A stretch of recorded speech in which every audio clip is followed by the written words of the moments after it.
Is there anything from your childhood that if you did it now, people would consider it completely intrusive? Probably, yeah. Think about it and call or text us at 601-995-1017 because there was a new survey out. They talked to people between the ages of 18 and 29 years old. Mm-hmm.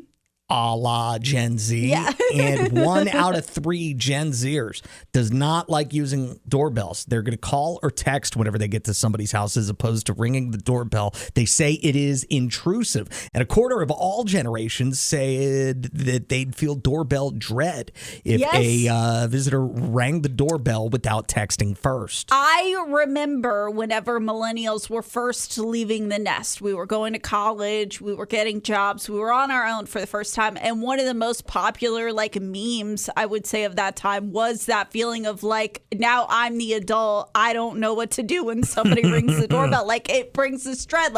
You're a stranger. I don't know you. Leave me alone. So I love, kind of bagging on surveys like this. Yeah. But honestly, I remember even being a kid. Yeah. I would knock instead of ring a doorbell pretty much every time. I don't like a knock either. I'm so glad we have cell phones so we can text because I remember in high school, that's what me and my friends would do. We wouldn't knock or ring the doorbell. We would text each other hey, I'm here. So is there anything else that was commonplace 20 years ago that now feels very intrusive? To me, I don't know if anyone else is going to agree with this, but strangers talking to me. Oh, really? Yeah, people coming up to you in the grocery store and just striking up a conversation. Why? I don't want it. I didn't ask for it. How are you doing? I don't like it. Oh, see, if I make eye contact with somebody in the grocery store, I feel kind of obligated to. No.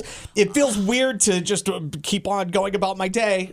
Hey, have a great day. I will take it a step further. I hate having to smile at people, and I hate when they smile at me. If we make eye contact, let's just avert. Let's just pretend that it didn't happen. We'll go our separate ways. We'll live our separate lives. What else was totally normal and completely okay to do 20, 15 years ago? Now it feels intrusive. 601-995-1017. I will tell you mine in just a second, but Allison, you were guilty of this. It kind of gives me a little weird feeling in my stomach anytime I realize somebody remembers my phone number.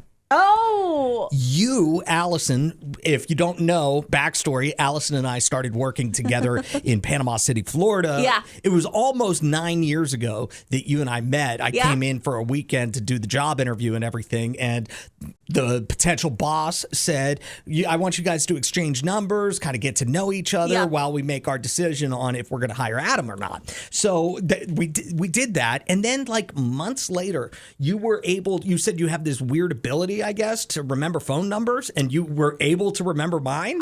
There are certain phone numbers that I will purposefully memorize if I feel like that's a number that I might need to know in case something crazy were to happen to my cell phone. So yeah, there are numbers from childhood that I remember that honestly, there's a high school ex-boyfriend whose number I remember. Really? And I have been known on occasion to write it on a bathroom stall in a bar.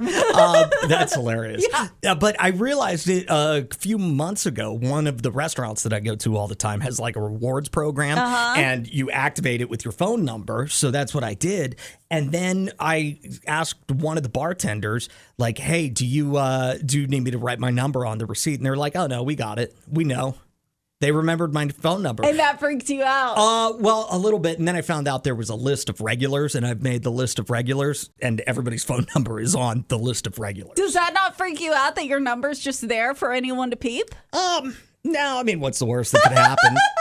Seriously, anymore, you could, my Facebook is open and not private. Yeah, that's true. You have every bit as much access to me if you could figure out my Facebook page, which is not hard. It's just my name. Well, and truthfully for us, if somebody texts 601-995-1017, it is the same as texting us. We're going to see the message, whatever you want to send, we'll see it. Yeah, go ahead and do that.